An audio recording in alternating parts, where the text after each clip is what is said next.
John Sutters back at the Wizard booth at Chicago Comic-Con, and happy to spend a moment with the most scariest man in comic books.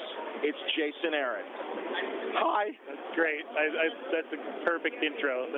I love that I make you so uncomfortable. In a good way, man. And actually, something happened. How can you be uncomfortable in a good way? How do I frighten you in a good way? Because your writing is compelling, and it frightens me, and then you see you, and it gets even scarier in a good way. But wait, because honestly, before we started rolling tape, somebody I think paid you the kind of compliment you want to hear. They've been reading your Wolverine and have been so blown away that now they're going to start reading Scalped, which I think that's kind of the plan, right?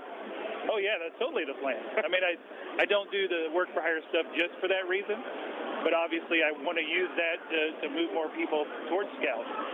So yeah, I mean, I'm sitting at Artist Alley here, and people come up with a big stack of Wolverine. I'm going to say, hey, if you like this, well, check out Scalped. I think you'll like it too. I wasn't sure if there was room for another Wolverine book, but I have to say Weapon X is a delight, and also the quick stuff you did with Dan Way as well in the Wolverine book was fun to read, and I'm glad to hear that Weapon X is doing well, and more stories are to come. Yeah, I mean, for me as a reader, this is the kind of Wolverine book I wanted to read. I mean, I like the continuity stuff. I like the Wolverine's history, but I think it's refreshing to do a book where it's standalone. You don't have to have been reading Wolverine or the X-Men for the last 30 years to understand the book. And I'm also trying to do some different kinds of stories, like the second arc that starts with issue 6 is a psychological horror story. It's the kind of story we haven't seen Wolverine in before. So the most scariest man in comics is doing a psychological horror story, and then he asked me why I'm afraid of him. Well, there you go. But this is good. I'm going to work you into the story, too, and do something just utterly horrible.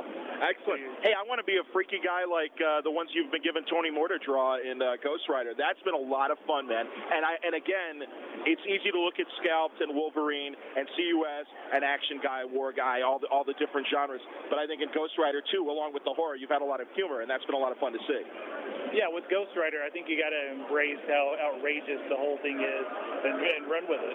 And Tony, was perfect for that. Like, as soon as I got the Ghost Rider gig, I knew I wanted Tony on board at some point. It was a matter of when could we work it out.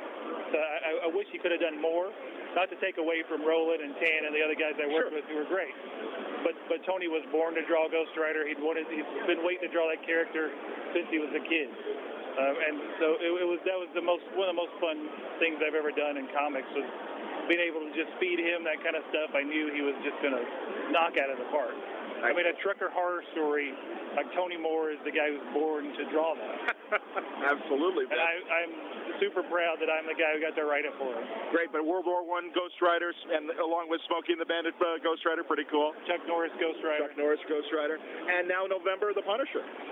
Tell me about, is it November, correct? Yes. All right, yes. Talk about your run on The Punisher, or how much you can tell us before without spoiling. Well, Steve Dillon. Wow. Kingpin. Excellent. And eventually Bullseye in the Max universe. Wow. That's interesting to hear that Bullseye and the Kingpin will be, toys to play with in the Max universe, because I know there's always the concern of it being an adult audience and which Marvel Universe toys they're willing to put in the Max world. So that's great. Yeah, well, they offered me Kingpin, and I said, well, if I'm going to take Kingpin, I have to have Bullseye. And I think it was an easy way to follow in Garth's footsteps. I mean, it's incredibly daunting to take over that book after Garth. And all the villains that he created, the amazing characters he created that he threw Punisher up against. Like, well, what do I do? How am I going to create a villain that's bigger than Barracuda? Well, an easy way is to bring in Bullseye and change him so that he works as a Max character. So the first arc, we meet Wilson Fisk as he's becoming the Kingpin. Oh, wow, okay. And the second arc, Bullseye comes in. So we end up with, Frank really facing the biggest enemies we've seen him face in the Max series. And we knock him down a peg so that he's lower than we've ever seen him. And from that depth has to climb, against this insurmountable enemy. And along the way, we also...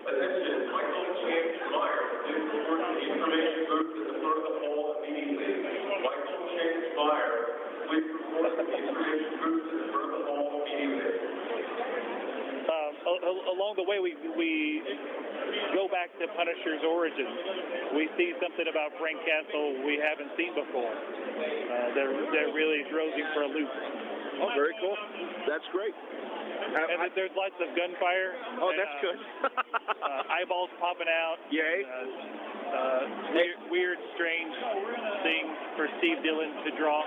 That's cool. You know, the Max line is a very special line, and I think the right creators have to take the right amount of care of appreciating the exploitive violence, but also having, you know, good drama and a good story to back it up. And certainly Steve Dillon is a good guy from the art department. Jason, a creator that came into Marvel with his own voice and has been able to maintain it and improve the Marvel Universe in his voice. Those are the kinds of things that I've seen with creators that have come to Marvel. Jason's a perfect example of that. So thank you for your time. And I'm really scary, too. Incredibly scary. It comes across on the page and now in this video. So thank you for frightening me, and thank you for tolerating me. Thank you.